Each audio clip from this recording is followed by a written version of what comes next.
Ça va? Alors bonsoir à toutes et à tous. Donc comme d'habitude, Marion, elle me pose des défis de fou. Là, comme elle a dit, j'ai atterri ce matin de Tel Aviv. J'ai donné 14 conférences là-bas pendant 10 jours.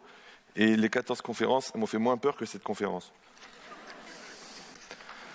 Parce qu'elle m'a demandé de vous parler d'une chose qui est énorme. Et j'espère que je vais avoir l'aide divine, pédagogique, pour vous transmettre ces notions-là. Parce que déjà, dans un contexte de personnes qui sont de la même religion, c'est des choses qui sont compliquées. Alors là, ça ne va pas être simple, mais j'espère qu'on va être aidé pour comprendre. Parce que la question qu'elle pose avec cette notion de mutant et cette notion de destinée et la relation qu'on entretient avec le monde, en fin de compte, c'est quelque chose qui remonte très très loin. Alors j'ai essayé de remonter le plus loin possible et j'espère encore une fois que ça sera clair.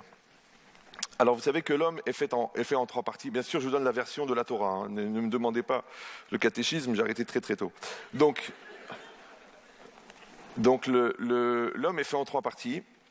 Il y a une partie qui s'appelle l'âme, une partie qui s'appelle, on appelle le nefesh, c'est le psychique, le moi, le je, la conscience. Et après, il y a une autre partie qui s'appelle le corps. Maintenant, ces 3 parties-là, en vérité, elles existent au niveau individuel, mais les textes nous enseignent que Adam, je ne peux même pas le dire en français, qu'un homme ressemble à un monde complet. Donc en fait, l'homme, il représente en lui-même un monde en entier. C'est pour ça que le monde macroscopique, il est fait exactement sur le même modèle et qu'il est fait en 3 couches. Maintenant, de la même manière qu'il y a une âme, il y a un Dieu au-dessus qui va envoyer une impulsion de vie. Au-dessus, en dessous, il y aura ce qu'on va appeler la destinée, c'est-à-dire la redistribution de cette impulsion. Et en dessous, il y aura le corps matériel. Maintenant, si j'essaye encore de vulgariser dans une dimension que tout le monde pourra accepter, même quelqu'un qui se dit athée, c'est que pour nous, la perception du divin, c'est une énorme volonté de faire le bien. Maintenant, il y en a qui disent qu'elle vient de nulle part. Nous, on dit qu'il y a un être pensant qui l'a exprimé. Mais en tout cas, cette volonté qui est énorme de faire le bien, elle va être redistribuée ensuite en milliards de micro-volontés par un système de redistribution qu'on appelle la destinée. Maintenant, là où ça devient, déjà, il y a un point très important, c'est que quand on parle de faire le bien, le critère du bien n'est pas le critère du bien qui est le nôtre. Parce que notre critère de bien à nous, c'est ce qui nous fait plaisir et ce qui ne nous dérange pas. Alors que le critère du divin, il est plus global. Pour vous donner une image, c'est un peu comme le papa qui va emmener son fils pour faire la piqûre pour éviter la polio, et l'enfant qui regarde la piqûre. Donc l'enfant, il regarde la piqûre, et le papa, il regarde la polio. Donc il y en a un qui voit à long terme et un qui voit à court terme. Et ben c'est exactement pareil. Nous, dans le projet divin, malheureusement, souvent, on regarde le court terme. Et le bien, pour nous, c'est quelque chose qui est limité au fait qu'on le vive bien ou qu'on le vive mal. Alors qu'en vérité, le bien, il est beaucoup plus grand que nous. Le bien, il rentre dans un projet global de ce qui est bien, c'est-à-dire de ce qui est complet. Or, dans le complet, il y a du bien et du mal. C'est comme l'amour qui existe entre 2 personnes, il est souvent le fruit du fait qu'on a sublimé des contradictions. Donc s'il n'y avait pas eu de contradiction, il n'y aurait pas eu d'amour. Alors ces contradictions, tu les appelles du mal. De la même manière que l'expérience, elle provient du fait qu'on a eu à sublimer des difficultés. Mais les difficultés, elles viennent de la distance qui existe entre notre maturité et la réalité qu'on nous propose. Maintenant, celui qui n'a pas compris que la vie, c'est de tout le temps grandir, donc il aura mal au mollet en montant l'escalier de la vie. Mais celui qui a compris qu'il faut grandir, au contraire, il dit « j'ai pas mal au mollet, je suis en train de me muscler les mollets ». C'est ça l'idée. L'idée, c'est est-ce qu'on est dans un esprit positif de construction ou est-ce que dans un esprit de contradiction? C'est-à-dire qu'on freine des 4 pieds et on se demande pourquoi la vie elle est difficile. On fait la tête toute la journée et on se demande pourquoi les gens ne sourient pas. On ment tout le monde et on se demande pourquoi on ne nous croit pas. En fait, c'est ça. C'est est-ce que nous-mêmes, comme le projet divin, il a une immense volonté de faire le bien, est-ce que nous aussi, nous sommes dans une immense volonté de faire le bien? Et si on prend en référence souvent l'homme avec son enfant, c'est parce qu'en fin de compte, l'enfant, il est devant nous, comme nous sommes devant lui. Après, c'est juste une question d'accepter cette relation. Et cette relation, elle crée des droits extraordinaires, qui s'appellent la vie, mais elle crée aussi des obligations extraordinaires, qui s'appellent la vie. Il est dans cette logique-là, après, d'arriver à comprendre que de la même manière que l'univers, il est fait dans ces 3 parties-là, c'est-à-dire qu'au départ, il y a une volonté énorme que le monde soit, et ensuite, cette volonté, elle est redistribuée. Maintenant, cette redistribution de l'énergie, nous, on dit qu'elle est maîtrisée par le divin, d'autres, ils diront, un heureux hasard où ils diront une trajectoire préétablie de la particule pour établir un décor harmonieux. Par exemple, cette feuille de papier. Vous la voyez, non? Oui, non? Si vous ne la voyez pas, il faut absolument trouver un chien aveugle. Donc, vous la voyez? Extraordinaire. Non, je pose la question parce qu'il y a des gens qui n'arrivent pas, qui ne peuvent pas se voir, alors que pourtant ils ont des yeux. Donc ça n'a rien à voir. Donc quand vous voyez cette feuille, elle existe. Elle est réelle devant vous. Vous pouvez la toucher, vous pouvez la tâter, elle existe. Alors, en vérité, vous savez, vous avez appris à l'école que cette feuille, elle est faite d'énergie. E égale MC2. Un gars de chez nous qui... Oui. Donc, c'est pas grave. Enfin, quand on dit qu'il est de chez nous, ça reste relatif. Donc, cette feuille-là, elle est faite d'énergie. Maintenant, cette énergie-là, elle a deux natures. Il y a une nature d'énergie, on va dire entre guillemets pure, qui a été créée au départ, comme ça on pense nous, ce que vous appelez le Big Bang, nous on appelle la décision divine, et qui a créé une masse d'énergie. Et cette masse d'énergie, elle ne changera jamais. Rien ne se perd, tout se transforme. Mais ensuite, il a fallu mettre en place toutes les combinaisons de cette énergie qui crée la réalité en temps réel. Maintenant, ce que vous appelez la trajectoire de la particule, que scientifiquement on n'arrive pas à expliquer pourquoi elle est harmonieuse, parce que quand vous faites sauter une bombe quelque part, c'est très rare que ça fasse quelque chose de joli. Donc si on dit que le départ c'est un Big Bang, j'ai du mal à comprendre comment ça peut se perpétuer de manière harmonieuse. C'est comme si quelqu'un y met une bombe dans une imprimerie et qu'après un certain nombre d'essais, il a fabriqué un dictionnaire. C'est juste une question de probabilité et de patience. Mais on va le faire. En probabilité, c'est possible. D'accord ? Donc moi j'imaginais, là sur quelqu'un qui est censé, qui est doté d'un cerveau qui n'est pas utilisé comme l'excroissance de son estomac. Donc, non, parce qu'il y a des gens, des fois, vous croyez qu'ils réfléchissent, en fait, ils digèrent. C'est juste l'euro à la fin qui vous fait comprendre ce qui s'est passé. D'accord. Mais c'est quoi l'idée ? C'est qu'on imagine maintenant que la bombe, elle explose, et puis ils sont disposés dans l'imprimerie les petits caractères, les gros caractères, les couleurs, toutes les couleurs de base, le papier, les feuilles de papier, on va dire qu'on sont déjà découpées à la taille, comme ça on fatigue personne, le tissu, pour la reliure, la colle, en explosant, les gros caractères, par hasard, ils ont fait ta, ils ont fait un mot, les petits caractères, ta, ils ont fait la définition, sur 38 582 mots, les couleurs, elles ont fait des illustrations, les pages, elles sont mises dans le bon ordre, le tout a été recouvert de tissu, le carton s'est mis au bon endroit, et ça nous fait un dictionnaire. Voilà. Bon, moi, personnellement, j'ai arrêté très tôt les études, mais j'ai quand même du mal à imaginer que des scientifiques peuvent l'envisager. Ça s'appelle la probabilité. C'est une probabilité. Ouais. Ça veut dire que ça s'appelle la croyance. Il faut croire. Et la croyance, c'est de croire dans quelque chose qui ne se voit pas. Un petit peu comme l'intelligence de ton conjoint ou l'amour de ta belle-mère. D'accord ? Mais c'est quoi l'idée ?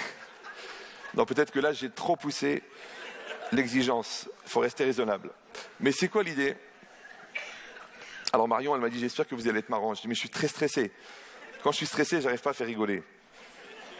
Mais je pense que vous avez plus besoin de rigoler que de réfléchir. Mais bon, alors, c'est pas grave. Les vases communicants. Alors, donc maintenant, si on comprend ça, donc on a compris maintenant, il y a deux énergies. Il y a une énergie qui est de base, et celle-là qui ne changera jamais, rien ne se perd, tout se transforme. Par contre, il y a une autre énergie qui est structurante. En hébreu, on l'appelle chomer et tsura, c'est-à-dire c'est un peu la forme des choses et l'intériorité des choses. Et ça s'appelle la structure énergétique de la matière. Et ça, par contre, elle suit une démarche qui est préétablie d'après nous. Parce que encore une fois, pour créer cette feuille, il fallait que les particules qui la composent, on va dire la pâte à papier, et l'arbre qui vient avant, existent déjà. Maintenant, pour qu'ensuite elle soit transformée et arriver là, évidemment, vous allez dire, c'est une volonté humaine qui a fait ça, c'est vrai. Mais après, pourquoi cette feuille, elle va jaunir ? Pourquoi elle va s'user sur les côtés ? Pourquoi ensuite elle va partir en miettes ? Pourquoi elle va disparaître ? Alors, Albert, toujours le gars de chez nous, il dit qu'à l'intérieur de la matière, il y a une espèce de compte à rebours qui fait qu'à un certain moment, la matière, elle va être redistribuée de manière différente. Or, de ce que nous, on appelle vulgairement l'usure, lui, il appelle la redistribution de la particule. C'est normal, un peu comme les pellicules sur la tête de Maurice, d'accord ? Donc maintenant, pour simplifier, donc maintenant, quand on comprend ça, ça veut dire que c'est difficile de parler du présent sans parler du futur.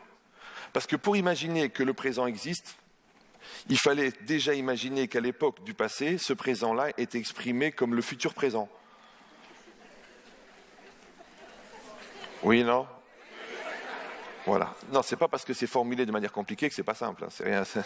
Je n'use pas de ce stratagème pour passer pour un savant. Il y a d'autres qui l'utilisent fréquemment à la télé. D'accord. Mais c'est quoi l'idée? Et ça, c'est très important. Ça veut dire qu'il y a une trajectoire. Maintenant, cette trajectoire, en cumulant des particules qui viennent, en fin de compte, se former autour d'une structure énergétique, dans une espèce d'électronique de la future réalité, qui, elle, est déjà préétablie. Maintenant, ce côté préétabli de la future matière, ce schéma-là de la future matière, qui existe de manière électronique mais qui n'est pas encore réalisé, il est déjà fixé. En faisant ça, on fabrique la matière. Dans la matière, il y a aussi de la matière vivante, ça s'appelle les corps. Ensuite, il y a les rencontres entre les matières vivantes et les matières inertes qui créent les décors et qui créent les événements et qui créent l'histoire. Évidemment, tout de suite, je vous avais posé la question. Alors, on est déjà dans le déterminisme, donc le libre choix n'existe pas. Alors, je vous donne un conseil. Ne perdez pas du temps à rentrer dans une discussion qui n'a pas d'intérêt. Pourquoi? Parce que déjà, les médecins, ils sont OK de penser que les cellules cancérigènes, on les a déjà à la naissance. Alors, tu vas dire que c'est un déterminisme. Non, tu dis que ça s'appelle un préétabli. Maintenant, est-ce que ces cellules cancérigènes, elles vont se déclencher parce que je vais être atteint d'une très grave maladie qui s'appelle la prise de tête? Ou est-ce qu'elles vont rester en sommeil parce que j'ai une femme qui m'aime tellement qu'elle est prête à prendre le risque que je survis à sa mort?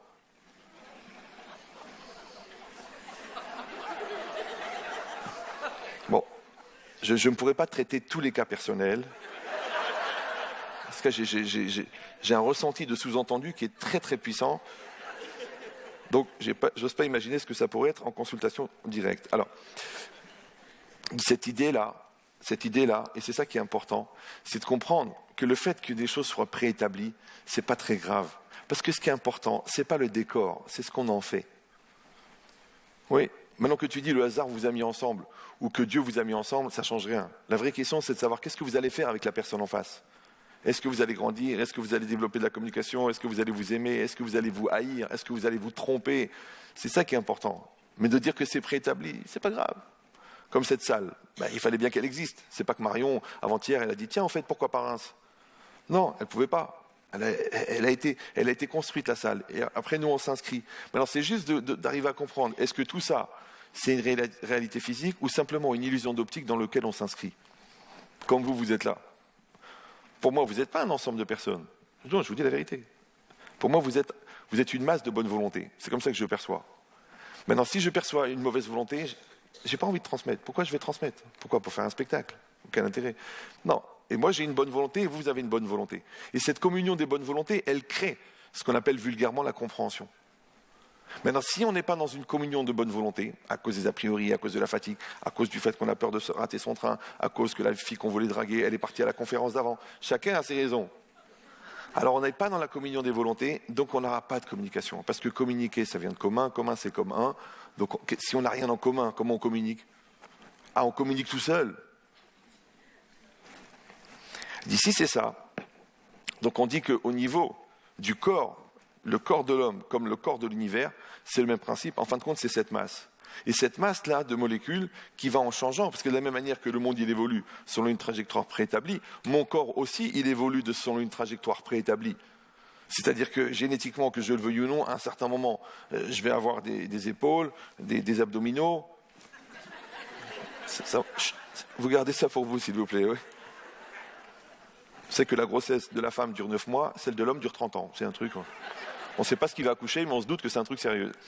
Mais cette idée-là, que le corps de l'univers, lui aussi, il va suivre une série de transformations. De la même manière, le corps de l'homme, il va suivre une série de transformations. Et ces transformations, elles sont inscrites à l'intérieur. Alors pour ça, je donne toujours l'exemple du gland. Non, pas du tout. Non, je ne parle pas d'un individu auquel vous pensez, un beau-frère, ou pas du tout. Non, je pense à la graine du chêne. Donc vous êtes avec votre fils, vous marchez dans la forêt, et puis vous voyez un chêne magnifique. Ce chêne, il est énorme. Il fait 15 mètres de haut, c'est 17 tonnes de bois, il y a des centaines de branches, il y a des millions de feuilles qui ont poussé depuis qu'il a été planté. Et votre fils, il dit, mais papa, d'où il sort? Alors vous cherchez dans la forêt, comme ça, par terre, et vous trouvez un gland. Tu dis, voilà, tu vois mon fils, ce gland? Eh bien, c'est l'ancêtre de ce chêne. Et c'est pas possible. Ça veut dire que toutes les branches et tous les détails de l'écorce qui ne se ressemblent pas d'un arbre à l'autre. Et toutes les nervures de chaque feuille, et toutes les vaisseaux qui ont véhiculé la sève, tout ça, tous ces milliards de détails, de toutes les branches, et de toutes les feuilles, et de tout ce qui était, tout ça, c'était dans le gland.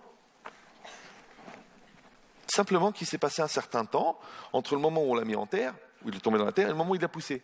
Et bien ces 15 ans-là, c'est la trame temporelle qui a accueilli les transformations de ce gland. Ça vous dérange pas? Oui? Non? Ça vous dérange pas? Oui. Alors maintenant, quand on conçoit un enfant, qu'est-ce qu'on fait? On prend la semence de l'homme et la semence de la femme. Au moment où il y a la fécondation, on fabrique le gland. Je ne parle pas du futur, je parle du passé, d'accord? Et le gland, il va se développer au fur et à mesure. Oh, la personne, excusez-moi. Oh là, quel lapsus. Donc, et cette personne-là, elle va se développer. Maintenant, je sais très bien qu'au fur et à mesure où la personne va grandir, elle ne va devenir que ce qui est inscrit à l'intérieur de ces éléments. Donc, comme il y a un patrimoine physique, il y a un patrimoine génétique physique, il y a un patrimoine génétique psychologique, un patrimoine génétique spirituel, selon ce degré de croyance, excusez-moi. Donc cette logique-là, c'est quoi? C'est qu'au fur et à mesure des étapes du développement de la chose, ça ne fait que s'inscrire dans un schéma. Donc effectivement, tiens, tu as les hanches de ton père, et tu as les yeux de ta mère, mais c'est quoi ça? C'était des données qui étaient inscrites à l'intérieur de cette semence. Maintenant, nous, dans les textes, on a des textes très très élaborés qui parlent de ce genre de principe, qui veut que le principal constituant de la semence d'un homme et d'une femme, c'est sa pensée. Mais pas la pensée dans le sens de la pensée intellectuelle, de la pensée philosophique, de la pensée, c'est-à-dire de l'activité cognitive. Au moment où je vous parle, vous pensez à ce que je dis. Le fait que vous le pensez ne veut pas dire pour autant que vous le pensez. Ah oui, parce que quand vous le pensez, c'est parce que moi je vous triture la tête avec des idées que vous essayez de mettre en place dans un contexte personnel, alors que quand vous pensez quelque chose, ça veut dire que c'est quelque chose qui est acquis et qui est inscrit à l'intérieur de votre nature profonde. Quand tu dis tu aimes ta femme, il dit oui, tu le penses vraiment, oui. Alors pourquoi tu la frappes? C'est peut-être ma façon de l'aimer. Pourquoi tu la trompes? Je conjugue au pluriel. Tu es un gars dangereux, d'accord? Donc quand quelqu'un pense quelque chose, en vérité, penser, c'est quoi? Penser, à ce niveau-là, c'est inscrire dans sa nature profonde. C'est-à-dire qu'on pense, nous, qu'un homme, il a un pouvoir, entre guillemets, de redistribuer son ADN personnel sous la forme du changement. Maintenant, il y a des gens qui pensent que non. Il y a des gens qui pensent qu'on est comme on est. C'est pour ça que le nez est tellement important chez certains. D'accord? Nous, on pense que non. Nous, on pense que quelqu'un, il peut être acteur de sa réalité intérieure et faire un vrai changement. Mais pour cela, il doit aller loin à l'intérieur de lui-même, comme a dit la personne juste avant, qu'il faut être prêt à mourir pour renaître. Prêt à mourir pour renaître, ça veut dire que prêt à tuer le mauvais qui est en toi pour faire apparaître le bon. Maintenant, si ça fait de la peine de tuer le mauvais qui est en toi, sache que de toute façon, le mauvais, il avait été créé justement pour que tu le tues. Un peu comme tous les cahiers que tu as usés entre le CP et la terminale. Ça te fait de la peine, tu dis tous ces cahiers, tous ces stylos, eh ben mon fils, n'aie pas de peine, c'est des choses qui ont été faites pour être détruites. Parce que ce qui nous intéresse, ce n'est pas le nombre de cahiers que tu as remplis, ce qui nous intéresse, c'est la personne que tu es devenue grâce à ces cahiers. De la même manière, l'autre, il va être un peu le cahier de ta vie. Parce que sachez-le, ça a l'air débile, mais en fait, on devient parent grâce à ses enfants. Nous, on croit qu'on devient parent parce qu'on a des enfants. Comme si le fait d'accoucher rendait quelqu'un mature. Non, on devient parent grâce à ses enfants parce que les obligations que les enfants nous créent nous obligent à faire preuve de maturité. Et cette maturité, c'est une maturité qu'on n'aurait jamais eue sans les enfants. Bien sûr, ça parle des gens qui font de l'éducation. Les gens qui font de l'élevage, eux, évidemment, n'ont pas ce genre de problème. C'est pour ça qu'un éleveur de poulets, même s'il a élevé 30 000 poules, il ne change pas. Non, il ne change pas. C'est un éleveur de poulets. D'accord? Un éleveur de vaches ne change pas. Pourtant, des fois, la distinction est difficile. Bah oui, parce que le gars, il te dit, bon, tu sais, le bonheur est dans le pré. Ma femme s'appelle Marguerite. Et quand je l'ai vue la première fois, j'ai dit, oh la vache. Et voilà. Donc c'est quoi l'idée? C'est que élever des enfants, comment on sait si quelqu'un élève des enfants ou si quelqu'un éduque des enfants? C'est seulement si lui il change. Si lui, il change, ça s'appelle de l'éducation. Si lui, il ne change pas, ça s'appelle de l'élevage. Bon, ça n'engage que moi, au pire, j'ai raison, je ne vous oblige pas à le croire. Mais cette idée-là, c'est quoi? Moi, c'est le fruit d'expérience un petit peu, parce que j'ai eu la chance de ne pas faire d'études, mais je côtoie à peu près 25 000 personnes par an, donc je me permets comme ça de certaines statistiques personnelles. Il dit c'est pareil ici. Il dit si on dit ça, ça veut dire qu'au fur et à mesure que l'on va vivre quelque chose, en fait, on va exprimer comme ce gland qui va pousser et qui va faire pousser encore une branche, qui va faire sortir encore une feuille. Il dit de la même manière, l'univers aussi, il est en développement. Il suit un certain parcours. Maintenant, nous, on pense qu'il est préétabli, d'autres qui pensent qu'il n'est pas préétabli. Maintenant, si tu penses qu'il n'est pas préétabli, tu vas avoir un problème. C'est pourquoi le développement reste harmonieux. C'est-à-dire qu'à quelle règle l'univers il obéit pour rester harmonieux, puisque tu penses qu'il s'agit d'une explosion. Or, depuis quand une explosion elle reste harmonieuse, donc c'est compliqué. Si tu dis que c'est préétabli, ça reste harmonieux, mais c'est un défaut, c'est que ça a l'impression d'être préétabli. Alors on te dit non, parce que ce qui est préétabli, c'est le décor, et non pas ce que tu en fais. Et c'est ça le plus important. C'est pas quand je t'ai vendu la voiture, je t'ai pas dit où est-ce que tu dois aller en vacances. Mais c'est quand même moi qui a fabriqué la voiture. Alors quand toi tu dis non, si je pars en vacances, je veux faire moi-même la voiture. Bon bah tu n'es jamais parti. Oui bah oui. Si vous avez lu Victor Hugo, je vous rassure, c'est pas lui qui a fabriqué les plumes avec lesquelles il a écrit. Il n'a pas fabriqué l'encre, parce que c'est pas intéressant. Maintenant, le nombre de personnes qui détiennent de l'encre et des stylos, et le nombre de personnes qui écrivent Victor Hugo, vous voyez bien qu'il y a une différence. Donc le plus important, encore une fois, ce n'est pas ce que l'on a, c'est ce que l'on est. Et ce que l'on est, c'est le fruit de ce qu'on devient, et ce qu'on devient, c'est le fruit de ce que l'on fait. Mince, je vous ai dit la fin du cours. Non, c'est un peu plus compliqué. Donc si c'est ça c'est déjà au niveau, on va dire, de regarder l'univers et de regarder le corps humain. Donc je vous fais un parallèle, parce que des fois, de le voir dans la globalité, c'est difficile, mais dans le corps humain, on peut le comprendre. Donc un homme. Après, il y a le parcours de l'âme. Alors là, par contre, je suis obligé de rentrer dans le religieux, parce que malheureusement, je n'ai pas d'autres références, puisque j'ai arrêté l'utilisation des vitamines illégales depuis longtemps. Donc, c'est pas grave. Il paraît que c'est une autre manière de voyager dans les paradis artificiels. Et même si on est obligé de se fixer une ligne, on n'est pas obligé d'y aspirer sous prétexte qu'elle est blanche. Bon. Ou en poudre. Alors, je vous donne l'idée. Chaque personne a une âme. Qu'est-ce que c'est une âme? Une âme, c'est une combinaison complexe d'éléments divins qu'on appelle les étincelles. Maintenant, j'essaie vraiment d'être le plus clair possible. Maintenant, cette combinaison d'étincelles, elle va donner ce qu'on appelle le spectre de l'âme. Chacun d'entre nous a une âme différente parce qu'il a un spectre différent. Et ce spectre-là, il contient un certain nombre d'éléments, et chacun de ces éléments, chacune de ces étincelles, en vérité, correspond à un jour de vie. Et on a autant de jours à vivre que d'éléments dans ce spectre. Maintenant, chaque jour, il y a un élément de ce spectre-là qui se dévoile, et la rencontre entre le dévoilement de cette étincelle et la réalité physique du monde s'appelle en français le présent.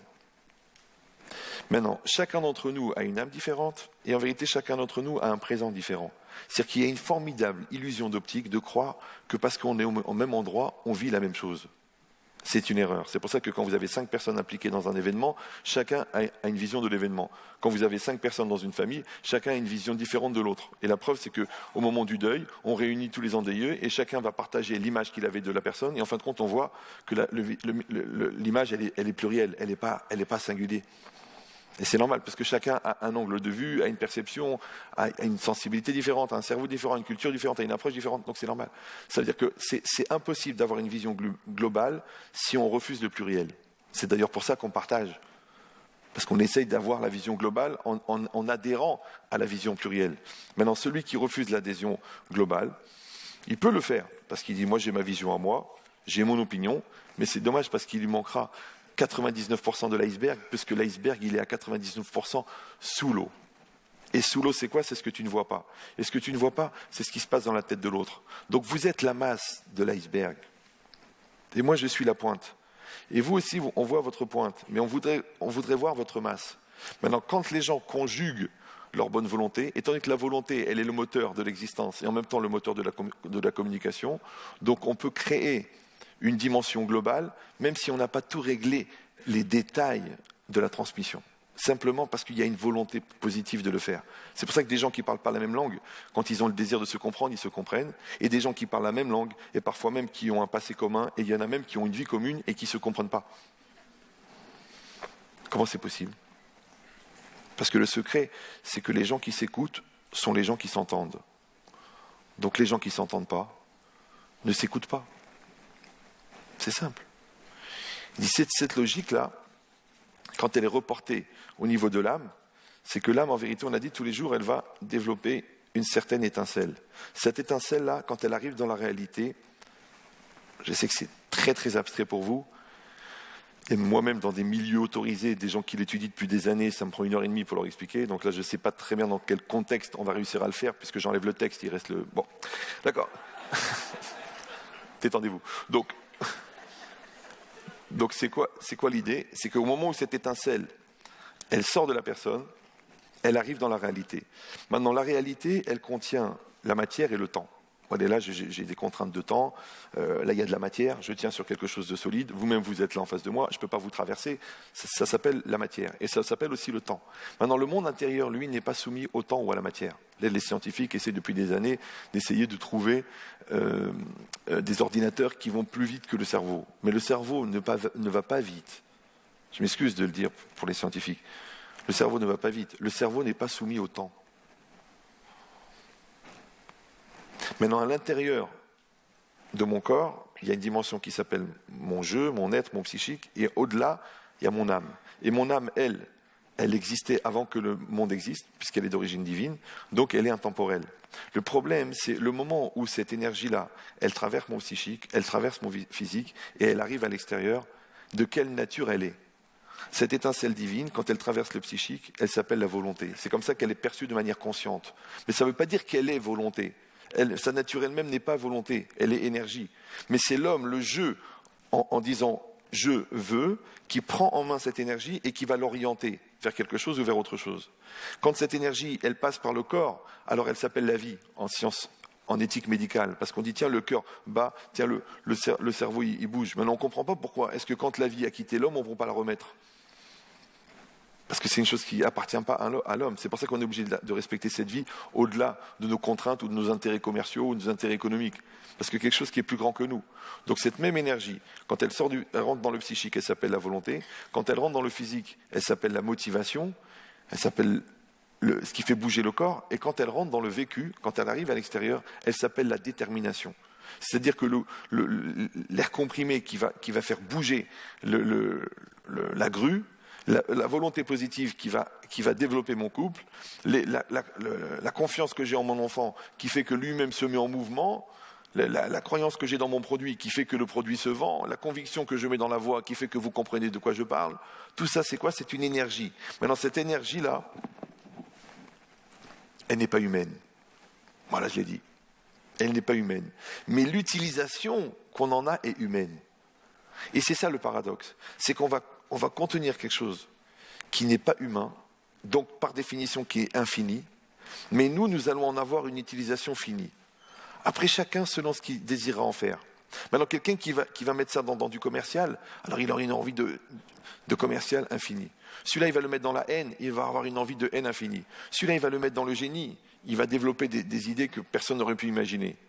Mais celui-là, il va le mettre dans la bêtise, il va être d'une bêtise infinie. Celui-là, il va le mettre dans la violence, il va le mettre dans une violence qu'on n'aurait pas pu envisager. Celui-là, il va le mettre dans l'amour, et on est sublimé par un raz-de-marée de gentillesse. Mais qu'est-ce qu'on a fait en vérité ? Et ça, le paradoxe, on va prendre de l'énergie infinie et on va lui donner une connotation finie. Jusque-là, c'est clair ou... Super. Maintenant, dans les applications de tous les jours, ça donne par exemple l'instinct médical chez le médecin qui veut vraiment soigner. Ça donne l'intuition féminine chez la femme qui se dit « Tiens, c'est bizarre, ça fait 2 mois qu'il ne m'a pas touché ». Ça donne l'instinct parental chez la maman qui dit « Écoute, le petit, il n'est pas bien ». Mais dit « Si, qu'est-ce qu'il a ?» Je te dis qu'il n'est pas bien. Il n'est pas bien. Je le sens qu'il n'est pas bien. Comment tu sais ? Il n'y a aucun symptôme, il n'y a rien. C'est l'instinct maternel. Pourquoi ? Parce que si on dit encore une fois que cette énergie-là, elle n'est pas limitée par la matière puisqu'elle est infinie, donc elle va avoir un pouvoir de pénétration sans limite. Alors encore une fois, la partie voyante de l'iceberg qui s'appelle l'intuition, la partie cachée ça peut aller jusqu'à la transcendance, jusqu'à la prophétie, mais ça vient même de la nature même de cette énergie-là. C'est pour ça que c'est toujours dommage. Moi personnellement, moi je suis religieux, donc ça ne me dérange pas, mais ça fait de la peine de rabaisser cette énergie infinie de l'homme à un certain niveau de conscience ou à une certaine exploitation d'un pouvoir de décision qui est limitatif. Parce qu'on peut faire des choses tellement grandes. Pourquoi se rabaisser à cet orgueil infini de croire que ma personne s'arrête à mon moi en tahitien, mon moi en français? C'est dommage. C'est dommage. Parce que je vous le dis, ne le prenez pas mal, je vous le dis dans des mots simples, c'est que la seule manière d'être grand, c'est d'essayer d'éviter d'être petit. Tu peux faire rentrer la générosité dans ta maison si tu as un esprit, la misère. C'est misère. Il y a des gens, ils sont dans la misère. C'est un mental. Écoute, ça fait 3 fois qu'on mange le plat, jette-le. Pourquoi? Gaspille. Mais c'est la misère. On ne peut pas vivre assis dans un 2 pièces. Écoute, c'est ce qu'on peut. Mais non, ce que tu peux, c'est ce que tu veux. Vas-y, bouge. Non. Tu fais rentrer la misère dans ta vie. Maintenant, tu fais rentrer la misère dans ton mental. Tu dis, je suis idiot, voilà, je suis comme ça. Ouais. Toi, tu fais rentrer la misère dans l'ambition pour tes enfants. Écoute, ça sera pas mal. Si déjà ils font rien, ça sera mieux que rien. Tu fais rentrer la misère dans ton psychique. Toi-même, de toute façon, je vaux rien, je suis rien, je vaux rien, je suis rien, je vaux rien, je suis rien. Bon, dommage que tu n'es pas mort hier, d'accord? Mais il dit ça, c'est un esprit. Maintenant, cette misère-là, elle vient de quoi? Elle vient d'une limite que tu t'es imposée toi-même. Et ça, dans notre tradition à nous, ça s'appelle de l'orgueil. Parce que l'orgueil, c'est soit de croire que tu es plus que ce que tu es, soit de croire que tu es moins que ce que tu es. Maintenant, tu te mets au-dessus des autres parce que tu penses que tu vaux mieux, ou tu te mets au centre de la souffrance parce que tu penses que tu es le plus malheureux de tous, et que tu as ce privilège et ce monopole, c'est un orgueil inversé. C'est exactement pareil. Maintenant, toi, tu peux sortir de ces contraintes, de ces limites, de cette petitesse, simplement en acceptant d'adhérer à une énergie infinie qui te traverse. C'est-à-dire que si au lieu de te laisser aller, selon une énergie préétablie, tu veux prendre en main cette énergie et faire sortir le meilleur de toi-même, mais qui sera poussé par cette énergie, alors cette énergie qui est infinie, elle va faire de toi un être énorme. C'est pour ça qu'en hébreu, c'est difficile à traduire en français, le mot Adam, qui veut dire l'homme, c'est les mêmes lettres que le mot méhod, qui veut dire beaucoup. C'est-à-dire que l'homme, c'est beaucoup. L'homme, c'est énorme. Mais ça dépend comment on le regarde. Parce que Adam, en hébreu, ça vient aussi du mot Adama, et Adama, c'est la terre. Donc tu peux être à un très bas niveau au niveau de la terre. Oui, mais un homme, en hébreu, c'est aussi Ish. Et Ish, c'est quoi? C'est Aleph, Yud, Shin, c'est 3 lettres, dans lesquelles il y a deux mots, en fait. Il y a un mot qui s'appelle Esh, qui est feu, et un mot qui s'appelle une lettre qui s'appelle Yud. Yud, c'est 10. Et 10, ça représente la sagesse. Donc en fait, c'est quoi un homme? C'est du feu, de l'énergie avec de la sagesse. Maintenant, tu peux être une créature complètement éthérée, une personne tellement au-delà de la matière, ou alors fondamentalement un consommateur pousseur de caddie chez Auchan. Parce que tu veux vivre la vie, la vraie vie, la vie Auchan. Que quand tu n'as pas le moral, tu vas chez Carrefour, parce qu'avec Carrefour, tu positives. Et que tu es fier d'aller dans les allées de la vie avec ton caddie, qui souffrent. Vous savez, ils font des caddies énormes pour complexer tous les gens qui veulent acheter une brosse à dents. Des caddies énormes. Mais c'est ce que c'est le caddie? Le caddie, c'est le vide de ta vie. C'est le vide de ta vie. C'est ça que tu veux combler. On t'a fait croire que le pouvoir d'être, c'était un pouvoir d'achat. Et que si tu n'as pas le pouvoir d'achat, tu n'as plus le pouvoir d'exister. On a fait de toi un consommateur. Excusez-moi, j'ai coupé le mot, mais je me demande si j'ai pas fait exprès. Je me poserai la question tout à l'heure, si j'ai le temps. L'idée, c'est ça. L'idée, c'est que quelqu'un, il a une tellement grande énergie à l'intérieur de lui-même. Il peut faire tellement des choses énormes. Mais ça, il ne peut pas le faire s'il n'envisage pas la dimension infinie qui est en lui. Alors, encore une fois, que tu le perçois comme une religion, parce qu'il s'agit d'une âme divine, ou que tu acceptes qu'il y a quelque chose en toi qui est plus grand que toi, et de ne pas limiter ton toi à toi. Parce que qu'est-ce que tu es toi? Qu'est-ce que tu es, toi? Qu'est-ce que tu es? Ouais. Non, t'es une particule. T'es rien. Dans les textes, nous, on dit que la vie d'un homme, elle est comme l'ombre d'un oiseau qui passe sur le sol.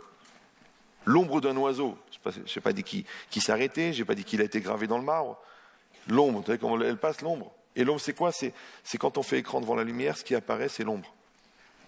Donc ce qu'on appelle rien. C'est ça un homme. Maintenant, pourquoi il y a des ombres qui vont marquer la temporalité, et il y a des ombres qui ne vont rien marquer du tout? Tu n'étais que l'ombre de toi-même.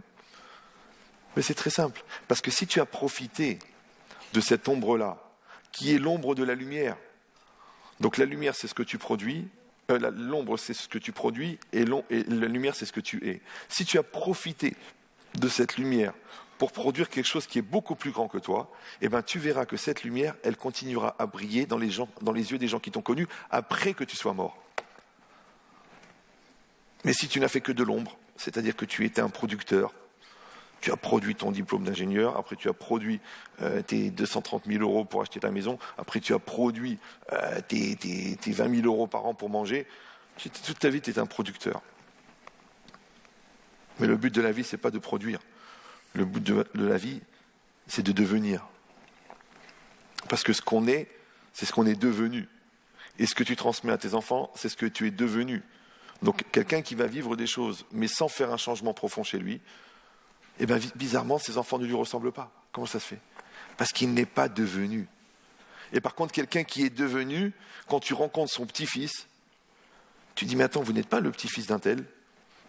Le gars, il dit, oui, effectivement. Pourtant, il ne se ressemble pas. L'autre, il faisait 1m80, lui, il fait 1m12.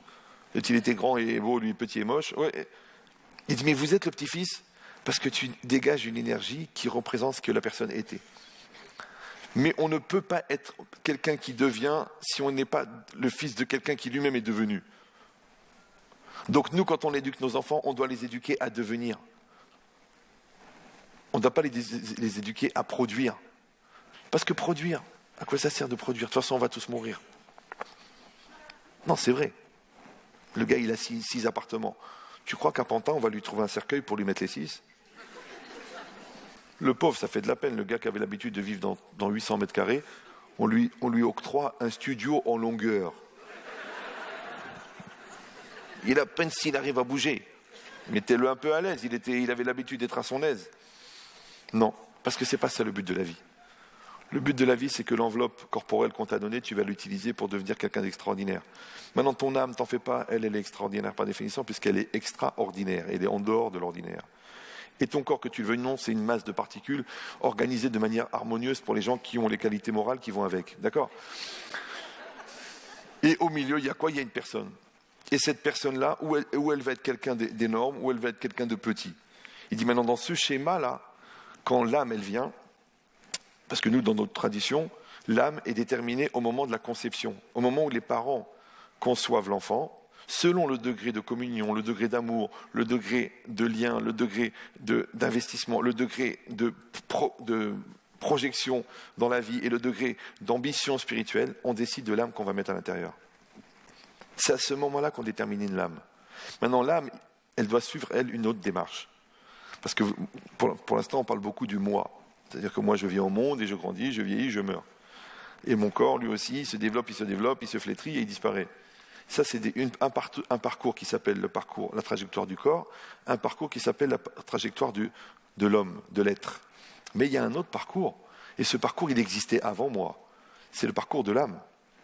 Et l'âme, elle passe par plusieurs corps, ça s'appelle la réincarnation. Et heureusement ou malheureusement, il y a aussi des résiduels des vies antérieures. Par exemple, des gens dans le coma qui se mettent à parler l'espagnol du Moyen-Âge. Tu dis, mais attends, c'est pas possible, en 2015.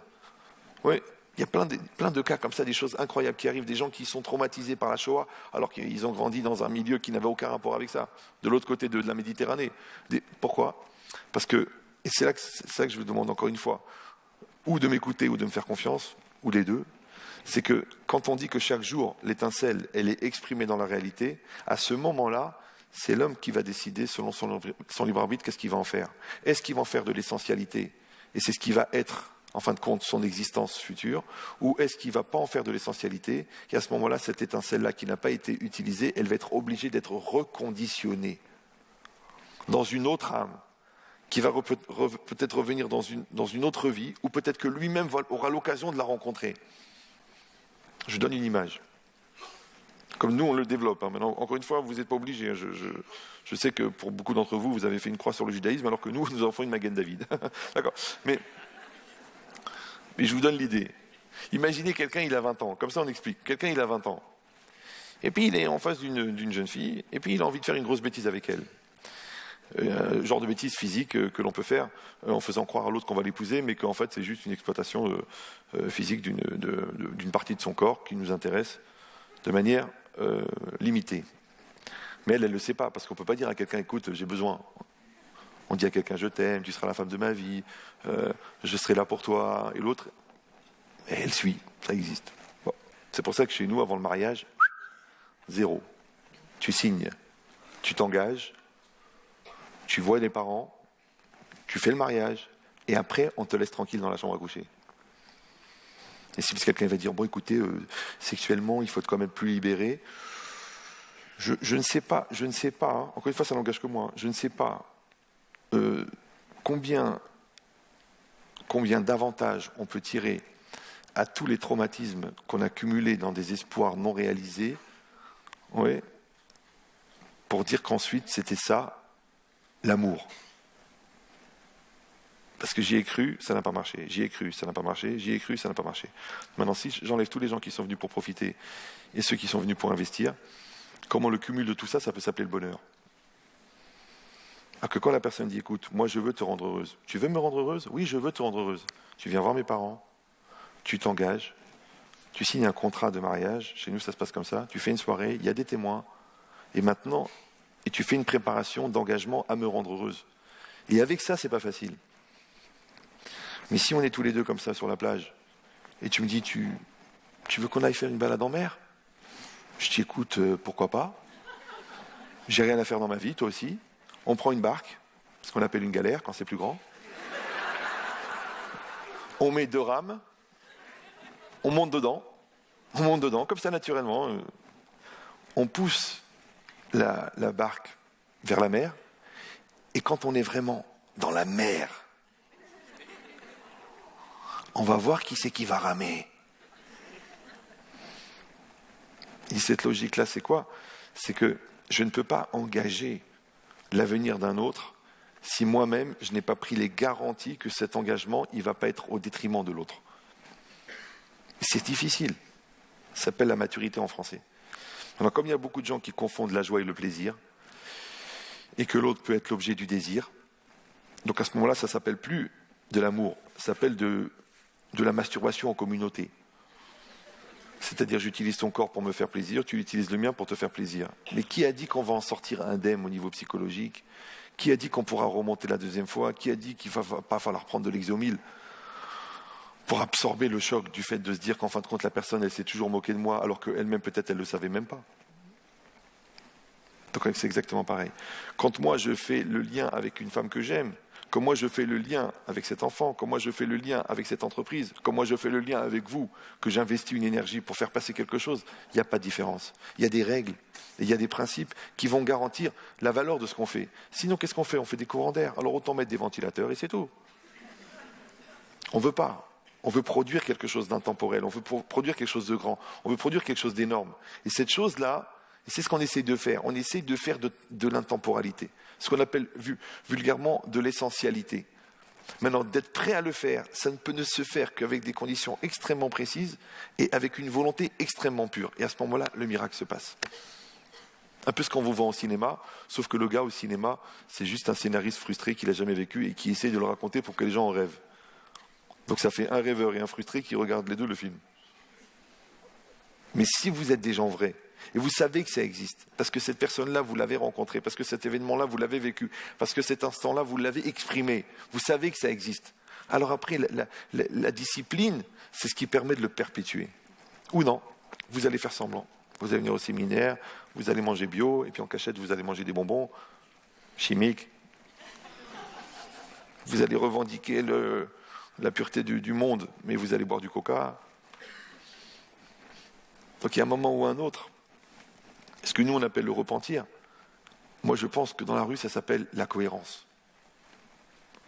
Alors, et le paradoxe, c'est quoi? C'est que ces trois dimensions, elles se superposent. Parce qu'il y a une dimension qui est que l'âme, elle vient d'avant, et elle est donnée à un certain moment à la personne, durant une durée de vie, et qu'elle a un travail à fournir, et ce travail-là, il va être une redistribution, on a dit des étincelles, du vivant. Maintenant, quand du vivant, la personne n'a pas optimisé cette étincelle, puisque chaque jour correspond à une étincelle, donc cette étincelle-là, elle va être reconditionnée à l'intérieur d'une personne.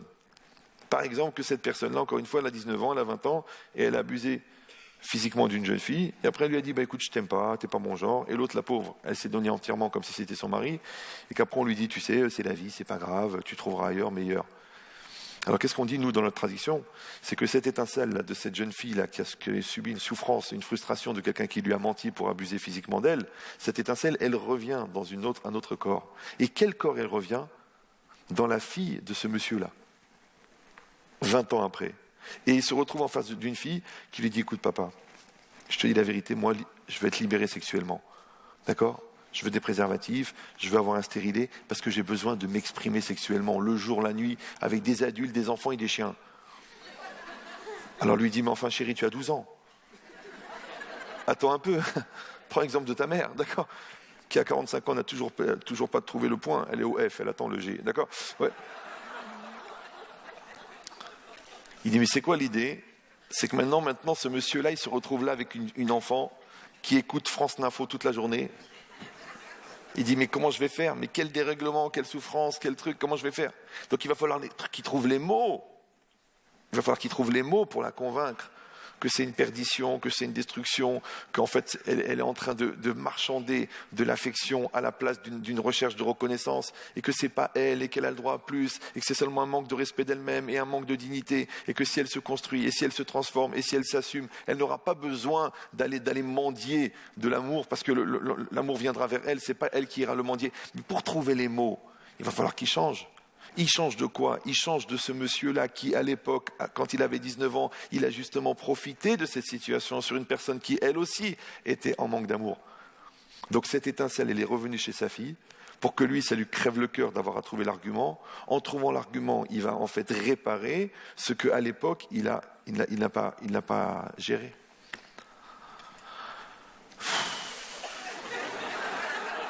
Je ne sais pas, c'est clair ou c'est pas clair?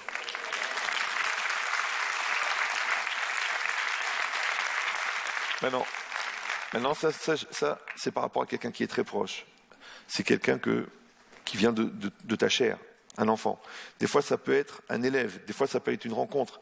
Des fois, ça peut être quelqu'un qui te fait du mal, mais en vérité, qui est là pour te faire grandir. C'est à toi de voir, derrière le circonstanciel, quel est le projet. Qu'est-ce qu'on attend de toi? Parce que nous, on pense que tout ce qui arrive, c'est pour le bien. Encore une fois, le bien, c'est pas forcément ce qui te fait plaisir, mais c'est ce qui te fait grandir. Maintenant, des fois, pour grandir, il faut t'encourager, et des fois, pour grandir, il faut un peu te forcer. Comme ce prof de maths qui t'a saoulé, mais grâce à ça, t'as eu ton CAPES de maths. Alors que l'autre qui était très cool, bon, écoute, détends-toi, fais ce que tu veux, quand tu veux. Bon, grâce à Dieu, t'as ton RSA, t'es bien, quoi. Ouais. Et où elle est ton ambition? Non, écoute, c'est déjà pas mal. Pourquoi je vais aller bosser? De toute façon, je touche la même chose. Mais si tu vas bosser, t'as une dignité. Si tu touches la même chose, t'as rien. C'est pas une question d'argent. C'est une question de réalisation. C'est une question de projet. C'est une question de se lever le matin. Et cette dimension-là, pour arriver à une dimension où quelqu'un il peut s'enfermer dans un non-existence qui provient d'une dimension de non-choix. Et le non-choix, c'est le refus d'être. Alors combien il faut avoir peur de la vie? Et combien il faut qu'on ait eu des parents qui ne nous aient pas donné envie de vivre? Et combien il faut être dans une civilisation où le non-être, il devient un art, il devient un droit revendicable. Je me rappelle, peut-être vous vous rappelez de cet événement-là. Un jour, les chômeurs, il y avait une prime. Et l'État a refusé de leur donner la prime. Ils ont fait grève. C'est bizarre comme ambiance. Maintenant, il est chômeur, le gars. Il fait grève. Mais grève de chômage. Mais je ne comprends pas. Un grève de chômage, c'est un travail. Alors on va travailler, parce que tu grèves. Tu ne peux pas chômer au carré. Tu chômes et tu chômes. Tu chômes à la puissance je chôme. C'est impossible. Je fais grève parce que vous ne me donnez pas la prime. Mais une prime, ça va, mais des primes, ça ne va pas. C'est logique. Encore une fois, je ne parle pas d'argent. Je parle d'une dynamique de se lever, de se battre et de faire quelque chose. De la même manière, on est mariés maintenant. Bon, t'as tort, t'as raison, ta mère, t'as truc, je t'ai manqué de respect. Ok, on avance ou on n'avance pas? Tu veux qu'on fasse grève? Tu veux qu'on fasse grève de vie? Tu veux qu'on fasse grève d'amour? Tu veux qu'on fasse grève d'investissement? Toi, c'est pareil, maintenant ton fils, il n'est pas exactement comme tu voudrais. En quoi tu fais grève? Parce que tu l'aimes à condition qu'il soit ce que tu attends de lui. Mais il fallait lui dire à la naissance que c'était un produit fini, le gars. Non. Un enfant, tu dois l'aimer sans condition. Sans condition, c'est quoi? C'est prendre le risque d'être déçu. Mais déçu par qui? Déçu de qui? Déçu de toi. Parce que c'est toi qui as préétabli une image de ce que tu attendais. Et c'est ça ton erreur. Le contraire aussi. Que des fois, les gens, ils sont déçus de la réussite de leurs enfants. Parce qu'ils étaient tellement convaincus qu'ils allaient se planter, que l'autre, en réussissant, il les a déçus. Je sais qu'au niveau psychiatrique, c'est intéressant, mais ça sort des trucs bizarres. Il dit, mais c'est ça l'idée. Il dit que quand quelqu'un y comprend ça, que c'est une trame. Donc il y a une trame au niveau physique qui va se traduire, une trame au niveau psychologique, parce que tu vas évoluer en fonction des rendez-vous que tu vas avoir avec la vie. À chaque fois que tu réponds à la question de la vie, ça te donne un niveau de maturité, et tu évolues.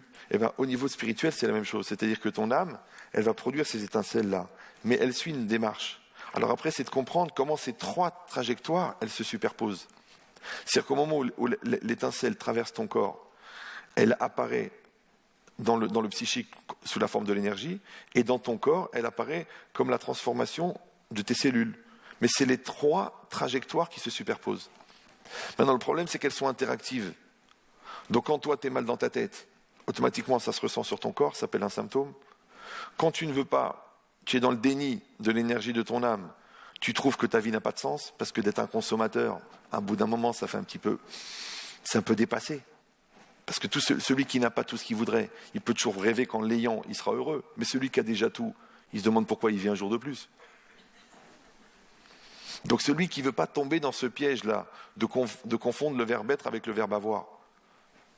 Parce qu'on t'en fait croire que si tu es riche, ouais, tu es riche, alors quoi? Alors tu es heureux, tu as de l'argent, alors tu es heureux, tu confonds le verbe être avec le verbe avoir, tu as une maison, alors tu es bien, ça n'a rien à voir. Et cette logique-là, c'est quoi? C'est qu'il faut utiliser cette matérialité, il faut utiliser comme une trame. Mais la trame, elle est faite pour qu'on devienne. Et la vraie satisfaction, c'est d'être devenu. Alors qu'est-ce qui se passe? Et c'est ce qu'on appelle en français la satisfaction d'être, qui est vécue, qui n'est qu'un éclairage, une résonance de l'âme. C'est-à-dire que le parcours de l'homme, en fait, il est faussé dans la société. Parce que l'homme, on lui demande d'être pour produire. Et il produit, et il meurt. Alors qu'en fait, le but, c'est pas de produire. Le but, c'est de devenir. Maintenant, étant donné qu'on ne peut pas devenir sans faire, parce que tu apprends la menuiserie, tu fais de la menuiserie, tu deviens menuisier. Tu apprends la médecine, tu pratiques la médecine, tu deviens médecin. Maintenant, tu veux des enfants, tu fais des enfants, tu deviens père. Donc maintenant, le problème de la société, c'est que par souci de productivité, elle a arrêté le cycle. Mais le cycle, il doit aller jusqu'au bout. Franchement, de vous à moi. Si un homme et une femme, ils se regardent, après 35 ans de mariage, il dit, écoute, bravo pour la maison, bravo pour les vacances, bravo pour la voiture, bravo pour les petits-enfants, bravo pour la maison de campagne, bravo pour le compte en banque, bravo pour les actions. Mais dommage qu'il n'y a jamais eu d'amour entre nous. Dommage que j'ai jamais eu confiance en toi.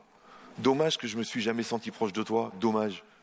Alors à quoi ça leur a servi tout ça? Je l'ai déjà dit dans un autre cours, mais je ne sais pas dans quelle mesure est-ce que vous révisez ou vous redoublez, je ne sais pas. C'est que quand il manque l'essentiel, qu'est-ce qu'on va faire avec le reste? Combien il faut de superficiel pour combler le manque d'essentiel? C'est un vrai problème. Alors cette société nous fait croire, rajoute encore du superficiel, et tu verras un jour tu seras heureux. Et les gens ils font la queue. Ça va venir. Il paraît que le bonheur, il est au bout de l'allée. Vas-y. Pousse ton caddie, achète encore la nouvelle voiture. Voilà le téléphone qui fait des glaçons. Ah, d'accord.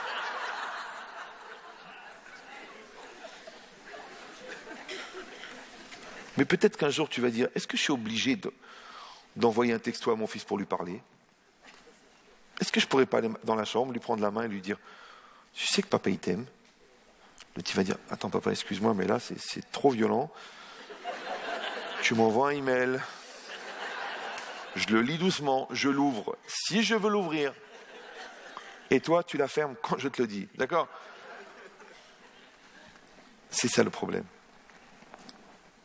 On a tellement voulu développer l'artificiel qu'on a perdu le naturel. On perd. D'ailleurs, je le dis et je répète, cette aventure, elle est tellement énorme, elle est tellement grande, et que les 3 trajectoires, elles sont tellement développées, et qu'au niveau, maintenant vous avez compris, au niveau microscopique, c'est l'aventure humaine, mais au niveau macroscopique, c'est l'aventure de l'univers. Après, ce qui se passe, c'est que quand on arrive à sortir de cette grave maladie qu'on appelle le nombrilisme, et qu'on accepte qu'en fait on fait partie d'un seul ensemble, et donc on peut trouver la conjonction de l'aventure humaine et de l'aventure universelle. Maintenant, tant que la société, elle nous maintiendra dans ce stress de la consommation, que fais attention à ton porte-monnaie, achète au prix le moins cher, trouve la maison, fais le placement, mets de côté, prends de l'essence là-bas où elle coûte 2 centimes de moins. Mais tu te rends compte que l'essence, ça veut dire l'essence. Tu te rends compte que tu fais 19 km de plus pour trouver du gasoil moins cher, alors qu'en développement, ta capacité à conceptualiser dans ton travail, les 17 centimes, tu pourrais les gagner en 1 minute 30. Mais comme tu es paralysé par ta peur de manquer de diesel, donc tu oublies de te développer au niveau maturité pour avoir un concept commercial plus grand qui te ferait gagner 100 000 fois le diesel. Alors tu vas chercher ton diesel et tu fais la queue. Ça a augmenté? Oui, 2 centimes. Oh, 2 centimes. Oh, 2 centimes, 2 centimes. Oh, 2 centimes. Ben 2 centimes, c'est 2 centimes. 2 centimes, c'est 2 centimes. Et le même gars qui pendant 28 ans, il a fait attention de trouver le diesel à 2 centimes de moins, eh ben, le jour où il va vendre la maison, on va lui dire, écoutez, vous la vendez 380 000 euros, je vous dis franchement, c'est impossible, il faut la mettre à 320. Le gars dit, allez, ok, j'en ai marre. Il vient de jeter 60 000 euros en 3 secondes, et il a fait 23 ans les allers-retours pour gagner 2 centimes.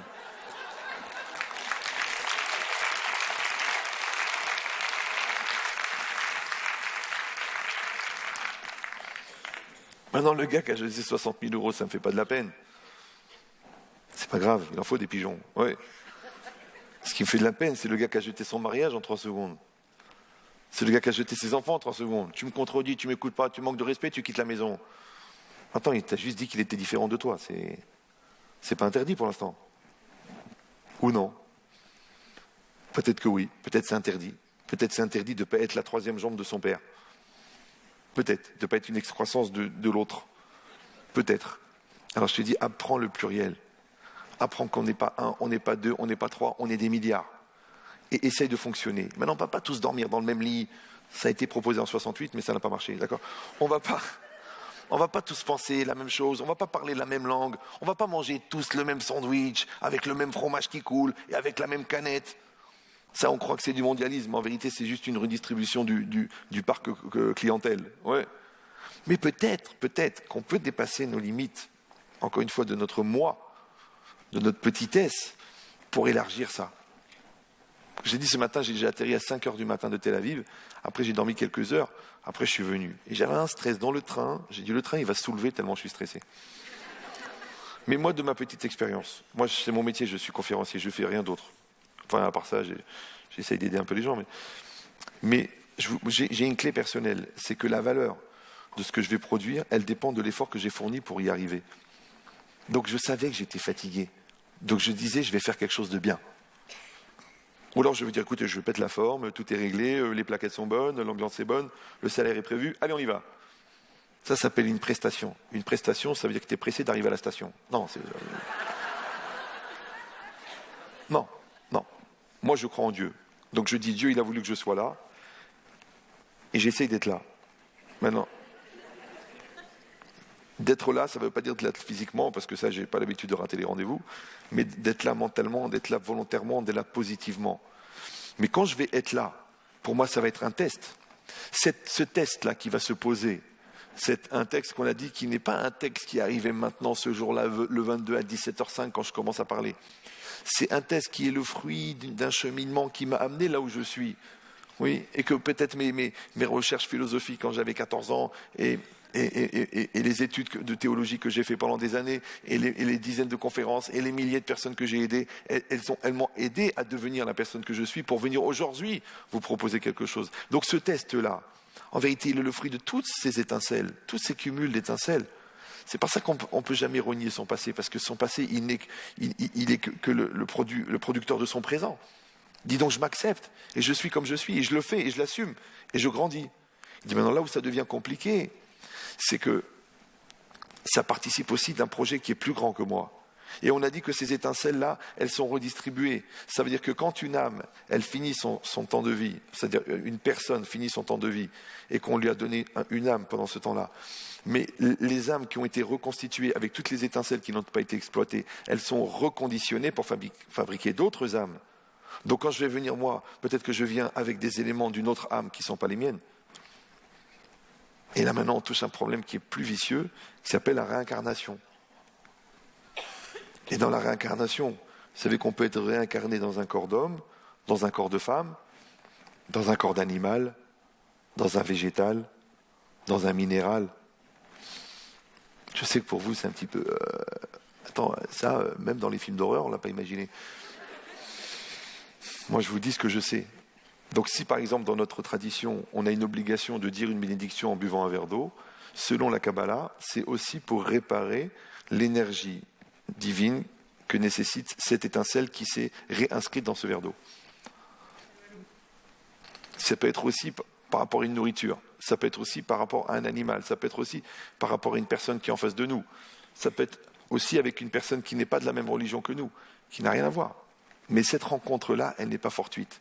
Et si on croit en Dieu, on sait que la réalité qui est en face de nous, elle est d'une précision, je ne peux pas dire diabolique, parce que sinon vous n'allez plus comprendre, mais elle est divine. Il dit, cette logique-là, c'est ça. Ça veut dire que si on dit que maintenant, que ces étincelles-là, elles reviennent et qu'elles ont une certaine mémoire, alors comme on comprend aujourd'hui, par exemple, que l'eau, elle a une mémoire, on comprend que l'air, il a une mémoire, on comprend que la cellule, elle a une mémoire, alors pourquoi l'étincelle, elle n'aurait pas une mémoire ? Alors que le monde physique, il n'a été créé que pour qu'on prenne conscience que le monde spirituel existe, et entre les deux, le monde psychologique. Par exemple, regarde par exemple la vitesse. La vitesse, c'est un rapport entre la matière et le temps. Kilomètre, heure. Maintenant, la matière, c'est le lien qu'on entretient avec la matière. Parce que c'est quoi la matière ? C'est pas la matière en elle-même, c'est pas le kilomètre en soi. C'est que la voiture, elle adhère au parterre, au goudron, donc elle va aller à 250 km/h. Maintenant, pourquoi le train, il va plus vite que la voiture ? Parce que le train, c'est métal sur métal. C'est pas caoutchouc sur goudron. Donc il y a une adhérence moins grande. Donc il y a moins de liens et de dépendance à la matière. Donc le train va aller plus vite que la voiture. Maintenant, l'avion, il va aller plus vite que le train. Parce que là, il n'y a plus de dépendance. Il y a moins de dépendance à la matière parce qu'il n'y a plus que le frottement de l'air. Après, la fusée va aller plus vite que l'avion. Parce que là, il n'y a même plus d'air dans l'espace. Donc la vitesse, c'est un rapport entre la matière et le temps. Oui. Et que moins il y a de matière, plus il y a de vitesse. Vous me suivez toujours ? Donc c'est pour ça que la société nous oblige à devenir matérialistes, parce qu'elle sait qu'on va perdre un maximum de temps. Par contre, quelqu'un qui est au-delà de la matière, soit parce qu'il est extrêmement religieux, soit parce qu'il est extrêmement idéaliste, soit parce que son projet il est plus grand que ce qu'il est lui-même, il va aller à une vitesse incroyable. Une vitesse, tac, tac, tac, tac, tac. Une vitesse de réalisation, une vitesse de conception, une vitesse de connexion, une vitesse de compréhension, qu'à ce moment-là, la démonstration et l'intuition se mélangent. Que toi, tu as besoin d'une démonstration, et lui, il a une intuition. Tu dis, mais tu étais bien sûr de toi. Il dit, oui, mais j'ai tellement fabriqué les canaux qui me permettent de comprendre, que maintenant, il se développe de manière intuitive. Tu peux être sûr de ton intuition ? Ça dépend du travail que tu as fait avant.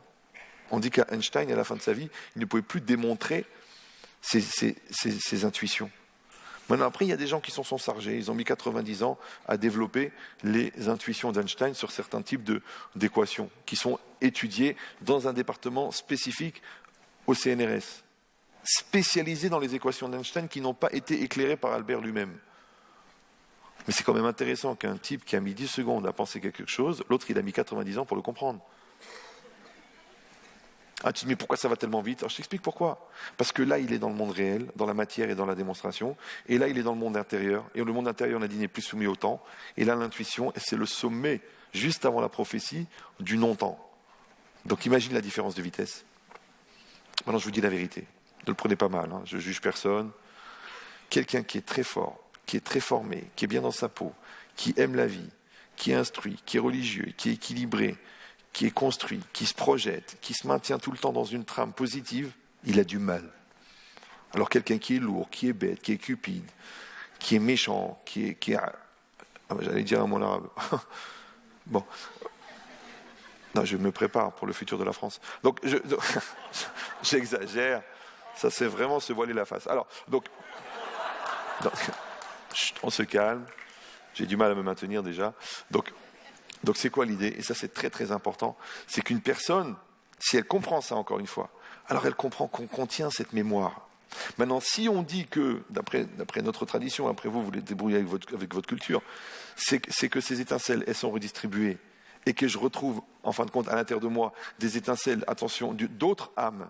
Mais rappelez-vous que l'âme, elle est impersonnelle, puisqu'elle est divine. La personne est personnelle, le corps, c'est de la viande, et l'âme est divine. Donc l'âme, elle est impersonnelle. Donc les connotations, attention, les connotations personnelles qui se sont inscrites dans une âme et qui reviennent dans un autre spectre d'âme, dans une autre personne, avec un autre vécu, une autre personnalité, une autre approche, c'est ça la destinée. Maintenant, qu'est-ce que je dois faire avec? Je vois que j'ai une hypersensibilité. Je vois que au contraire, je suis proche des gens qui souffrent, ou au contraire, j'ai une capacité à synthétiser les choses, ou au contraire, j'ai une énergie extrêmement forte. Qu'est-ce que je dois faire avec? Ça, c'est ce qu'on m'a donné. Maintenant, je peux m'asseoir et le contempler, ou alors décider qu'est-ce que je vais faire avec. Alors nous, on a une image comme ça. On dit c'est comme quelqu'un qui voulait absolument avoir rendez-vous avec le roi. Et puis il veut rentrer dans la salle de réception, et il y a un gardien qui lui dit « Où tu vas, toi ?» Il dit « Je voudrais rentrer le roi. » Et lui, il en guenille. Il dit « Mais tu peux pas rentrer chez le roi. Tu as vu comment tu es habillé ?» Oh, il dit « Il reste dehors comme ça à traîner. » Il y a un gars qui vient, il dit « Mais pourquoi qu'est-ce que tu veux ?» Il dit « Je voudrais rentrer chez le roi, mais je peux pas rentrer, je suis mal habillé. » Alors il dit « Écoute, si tu veux, je te prête un costume. » Et le gars, il lui prête un beau costume, Hugo Boss ou... Ouais. Et le gars, il met le beau costume, et quand il rentre, quand il arrive, le vigile, il voit qu'il est bien habillé, il le laisse rentrer. Et au moment où il rentre, au lieu d'aller vers le roi pour lui demander ce qu'il avait besoin, qu'est-ce qu'il fait? Il traîne dans le cocktail, il montre à tout le monde son costume. Ouais. Ouais. Vous avez vu ça? Regarde. Regarde.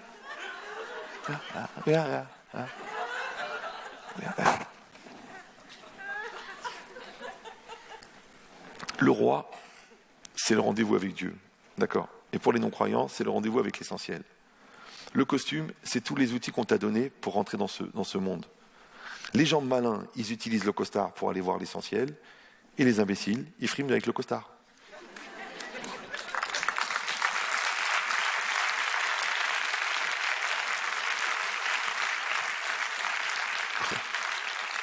L'autre, il frime parce qu'il est intelligent, l'autre, il frime parce qu'il est fort, l'autre, elle frime parce qu'elle est belle. Mais tout ça, c'est des outils. Mais qu'est-ce que tu as fait avec? Et le temps, il passe, et tu as oublié qu'est-ce que tu devais faire avec. Il dit, mais c'est ça l'idée. En fait, donc vous avez compris maintenant que la destinée, c'est vrai qu'on contient ces éléments-là, c'est vrai qu'ils sont inscrits à l'intérieur de nous-mêmes, c'est vrai qu'ils sont d'une puissance incroyable. Mais comment ils vont être catalysés? Par le jeu de la liberté. Et la liberté, c'est quoi? C'est est-ce que je vais utiliser cette destinée? Enfin, est-ce que je vais subir cette destinée parce que je veux ou non, elle est inscrite à l'intérieur de mes gènes? Ou est-ce que je vais l'utiliser comme un test inné? C'était ça le jeu de mots. Comme un test inné, c'est-à-dire d'accepter qu'on m'a donné des critères, mais moi je vais m'en servir comme un test. Et c'est ça la définition de la liberté. Donc la question c'est est-ce que tu vas être acteur ou tu vas être spectateur? Alors, il faut dire que les 3/4 des gens sont spectateurs. Parce que c'est tellement plus facile de se laisser aller. dans ce petit bateau qui visite les bords de mer d'Italie, plutôt que de dire, tiens, allez, je vais construire, je vais développer, je vais apporter. C'est plus simple, c'est toujours plus simple de se laisser aller que de faire quelque chose de sa vie. Mais vous n'êtes pas des gens qui se réunissaient pour assister. Vous prenez des forces pour aller produire, pour aller travailler. Le seul piège, c'est de ne pas produire de la matière, parce que la matière n'a pas besoin de vous, puisque la matière, elle fait partie d'un programme préétabli et que la trajectoire de la particule est déjà établie. Donc cette maison, de toute façon, elle va se construire. Ce produit, il va arriver dans le magasin. Même ce prix Nobel, il est déjà calculé. Le problème, c'est est-ce que tu as produit, est-ce que tu as utilisé le prix Nobel pour devenir un génie ? Est-ce que tu as utilisé cette maison pour devenir un architecte ou pour renforcer ton couple parce que vous l'avez fait ensemble ? Donc ce n'est pas le décor qui compte, ce n'est même pas le projet qui compte. Ce qui compte, c'est comment ce projet, il a fait de toi ce que tu es devenu. Maintenant, les gens malins, ils voient l'invisible du projet. Les gens bêtes, ils voient l'extériorité du projet. Les gens qui voient l'extériorité du projet, ils sont spectateurs. Donc pour eux, réellement, c'est une destinée. Et même s'ils ne sont pas religieux, en vérité c'est faux, ils appartiennent à une trame, parce qu'il y a beaucoup, peut-être la majorité des personnes qui préfèrent se laisser prendre par le courant que d'essayer de remonter la rivière. Et c'est normal, parce que c'est plus facile. Et dans confort, il y a fort. Par contre, le contraire, quelqu'un qui veut pas être spectateur de sa vie, mais qui veut être acteur. Et acteur, c'est pas simple. Parce que acteur, il faut avoir les outils, il faut développer les capacités, il faut comprendre le timing, et il faut rentrer sur scène. Et c'est quoi rentrer sur scène ? C'est pas pour jouer un rôle, c'est pour assumer son rôle. Et assumer son rôle, c'est que dans une situation, parce que nous on dit la vie n'est pas un fleuve tranquille, la vie est une série de diapos. C'est-à-dire que toutes les situations que je vais vivre, elles sont déjà préétablies et préinscrites dans mon âme. Et ensuite seulement qu'elles se réalisent physiquement devant moi au moment où l'étincelle sort. Mais quand elle arrive cette situation, tout est prêt, mais il manque une personne. Toi. Ça s'appelle en français l'homme de la situation. Donc tu rentres à la maison, c'est le feu, ta femme elle est perdue avec les 4 enfants, l'autre il court après son frère avec un tournevis, celui-là il a étalé la farine dans toute la salle de bain, le père il arrive, il rentre comme ça, tout le monde, oh, papa. Pourquoi les enfants ils sont comme ça ? Parce qu'il y a un père repère. Mais si même le père se perd dans son manque de repères, donc ça va continuer parce que personne n'est rentré. Donc toi, c'est quoi ? Tu rentres dans ton rôle de père, tu trouves ta place. Tu rentres dans ton rôle de mère, tu trouves ta place. Alors sachez, encore une fois d'après nous, parce que moi ma culture elle est très limitée, c'est que la paix, c'est quand chacun est à sa place. Et bien tu verras que toi, quand tu es à ta place d'homme, ta femme elle se met dans sa place de femme. Mais si toi tu passes ton temps à remettre en cause son action de femme, bizarrement, au détriment de ton action d'homme, donc il n'y a pas d'homme, il n'y a pas de femme, puisque toi tu n'es pas elle, et toi tu n'as pas pris le temps d'être toi-même, donc tu n'es personne, il ne reste plus rien. Maintenant, si l'homme est à sa place d'homme, la femme elle se met en situation de femme, parce qu'une femme adore avoir un homme. Et la femme, quand elle se met en situation de femme, alors le mari va se mettre en situation d'homme, c'est normal, il faut un homme. Maintenant, quand les deux ils se mettent en situation de parents, les enfants ils se mettent en situation d'enfants. Maintenant, quand les parents se font les enfants, ne t'étonne pas que les enfants font les parents. Quand toi, tu te mets en situation de patron, l'autre, il accepte d'être un employé. Maintenant, toi, même si tu hésites à prendre des décisions, alors que c'est ça le rôle du patron, alors l'autre, il crée un syndicat, il dit, c'est moi qui décide, parce qu'il n'y a pas de patron. On finira jamais. Et je vais dire encore pire, et après, je vous laisse tranquille. Même la position que Dieu y prend avec toi, elle dépend de la position dans laquelle tu t'es placé toi. Maintenant, ne me dis pas que tu ne supportes plus le silence de Dieu, alors que lui, ça fait des années qu'il attend que tu répondes au téléphone. Toute la vie, c'est comme ça. Chacun d'entre nous, il le sait. On le sait au fond de nous-mêmes. On le sait.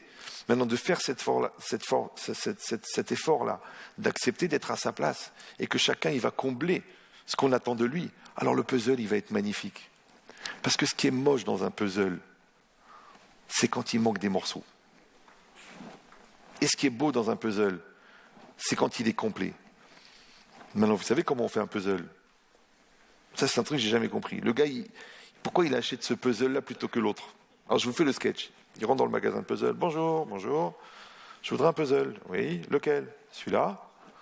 Combien il coûte ? 23 €. Extraordinaire. Combien ? 12 000 pièces. 12 000 pièces ? 8 ans et demi. D'accord ? Alors, il dit, écoutez, monsieur, juste une question. Pourquoi avez-vous acheté ce puzzle plutôt qu'un autre ? Le gars, il dit, j'ai bien aimé l'image. Ok. Alors, si vous avez aimé l'image, pourquoi vous achetez pas le poster ? c'est vrai, c'est débile. Je ne sais pas si vous me suivez. Vous savez comment on fabrique un puzzle? On prend une feuille de carton, on met dessus un poster, on passe une presse, tac, on découpe tous les morceaux, on met tout ça dans une boîte, on le met dans une boîte. Après, le gars, il dit « Ah tiens, j'aime bien l'image », il achète la boîte et il met 2 ans et demi pour faire l'image. Imagine si tu regardes un film avec 24 images par seconde et que tu mets 2 ans et demi par image.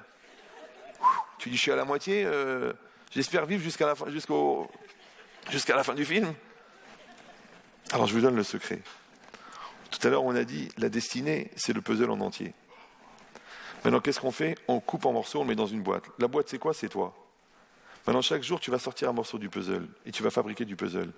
Maintenant, moi, je vous dis, j'ai rencontré des milliers de personnes. Les 3/4 des gens ont tous les éléments qu'il faut. Tout est dedans, tout est dans la boîte. Ouais. Le seul problème, c'est que le puzzle n'est pas arrangé. Alors, arrange le puzzle. Mets de l'ordre dans ta vie, retrouve un sens des priorités, arrête de te prendre la tête avec des faux problèmes, parce qu'il y a beaucoup de gens, la moitié de leur vie se posent des faux problèmes, et l'autre moitié, ils essayent de les résoudre. Il y en a même qui réussissent à résoudre leurs faux problèmes, du coup, il ne leur reste plus qu'à traiter les vrais problèmes. Maintenant, le malaise, le mal-être, ce qu'on appelle en français, c'est cette sensation de puzzle. Tout est mélangé dans ma vie, je ne vois pas le bout, je ne comprends rien, alors que tu l'as l'image finale. Vous savez, quand vous prenez la photo de mariage de vos parents, vous faites l'expérience, ça donne envie de mourir. Donc, et vous les regardez se regarder. Ils sont comme ça tous les deux. Alors le photographe, il dit, regardez-vous. Alors ils se regardent. Ils vont regarder leur regard là-bas, en 1955, à Cavaillon ou à Alger, ça dépend. Et vous vous dites, à quoi ils pensaient les deux? À quoi ils pensaient? Est-ce qu'ils pensaient à la vieillesse? Est-ce qu'ils pensaient à la maladie? Est-ce qu'ils pensaient à la prise de tête? Est-ce qu'ils pensaient à la fin du paiement du pavillon, juste la veille de la saisie? Est-ce qu'ils pensaient à tout ça? Les deux, comme ça, les deux. 2 tourtereaux comme ça.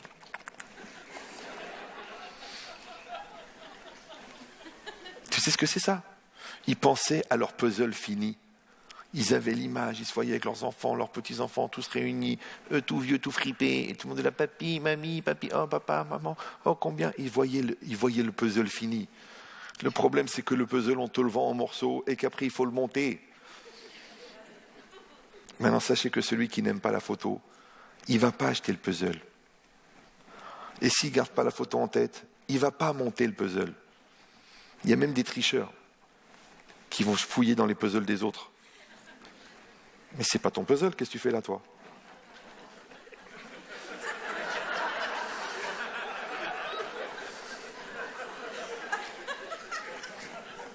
On verra les cas personnels après, si vous voulez. D'accord? Mais ça veut dire qu'en fin de compte, vous avez compris que cette notion de destinée ou cette notion de test inné, en vérité, c'est juste 2 approches qu'on peut avoir de la vie. Ou alors, on veut que cette trame-là, qu'on le veuille ou non, qui existe, maintenant que tu appelles ça le hasard ou que tu appelles ça la destinée, on s'en fiche, ça ne change rien, parce qu'un hasard organisé, c'est plus vraiment un hasard. Au niveau scientifique, ça ne veut rien dire. Mais en tout cas, où tu vas être spectateur de cette réalité, et tu vas te laisser aller, et évidemment, tu vas suivre tes pulsions, et tes nerfs, et tes humeurs, et ton problème de nerfs et d'angoisse, et les appels d'offres, et les rabais, et les soldes, et les ventes flash. Et tu vas être tout le temps en train de courir après quelque chose que tu as l'impression de choisir, qu'en vérité, qu'on t'a préétabli pour que toi tu le suives, parce que tu es un vrai consommateur sans consommation. Ou non, tu vas dire, j'ai compris que tout ça, c'est une illusion d'optique. Et que le but, en vérité, c'est de traverser tout ça. D'accord? Et que ma femme, je vais l'aimer plus que son corps. La preuve, c'est que quand elle a vieilli, je l'aime encore plus. Ou je dis non, le contraire. Écoute, étant donné que tout est en baisse, même les valeurs boursières, ça remet en cause mes sentiments. Ah, c'est grave. Et les enfants, ils ne sont pas ce que j'attendais, donc ça ne va pas. Et au niveau du travail, on n'a pas reconnu mes mérites. Alors je suis tombé en dépression. Ou alors, tout ça, c'est quoi? Tout ça, c'est de l'illusion d'optique. Parce que le décor, en vérité, il est nécessaire. Mais le problème, c'est qu'est-ce que tu en fais? Et je veux dire, tu n'as même pas besoin de t'angoisser sur la fabrication du décor, parce qu'elle était préétablie. Mais ce qui est important, c'est est-ce que toi, tu es devenu grâce à ça? Et si tu décides d'être acteur, et tu comprendras à ce moment-là que la vraie joie, c'est la satisfaction d'être, que le vrai bonheur, c'est de voir que tes enfants sont plus grands que toi, Et que quand tu as été jusqu'au bout de tout ce test-là qu'on t'a proposé, qui était déjà préfabriqué, mais que le résultat n'était pas garanti parce que c'est toi qui le produis. Alors si toi, tu es toi-même le résultat de ton propre test, un test qu'on t'a proposé, mais que c'est toi qui l'as utilisé pour devenir ce que tu es, alors là, tu peux mourir tranquille. C'est ça, nous, on a un terme, on dit « Metuka chez Nata Oved », il est doux le sommeil du travailleur. C'est que quand quelqu'un il a fait ce qu'il avait à faire, il peut mourir tranquille. Mais les gens qui ont peur de mourir, c'est des gens qui, au fond d'eux-mêmes, savent qu'ils n'ont pas fait ce qu'ils avaient à faire. Alors ils voudraient qu'on leur rallonge le temps pour qu'ils puissent rattraper le temps qui a été perdu. Mais si quelqu'un, chaque jour, il a été à sa place, chaque jour, il a fait ce qu'il avait à faire, et qu'il n'a pas de dette, sa femme, elle est épanouie, ses enfants sont heureux, ils sont construits, toutes les dettes sont payées, tous les gens l'aiment, il sait qu'il a joué son rôle en tant qu'être humain, en tant qu'homme de religion, en tant que... Là où toutes les facettes du diamant qu'on lui a donné, s'il a fait ce qu'il avait à faire, il meurt tranquille. Il meurt tranquille. Mais celui qui n'arrive pas à cet état de plénitude, que ce soit à 40 ans ou à 50 ans ou à 80 ans, au lieu de mourir une fois, à la fin de sa vie, avec la satisfaction du travail accompli, il va mourir tous les jours, avec l'angoisse de se dire qu'il a raté des choses importantes. Et comment on appelle la mort avant la mort ? Le remords. Et il remord tous les jours.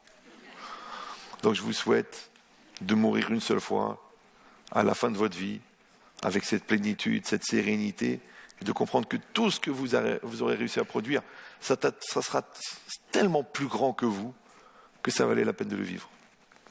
À bientôt.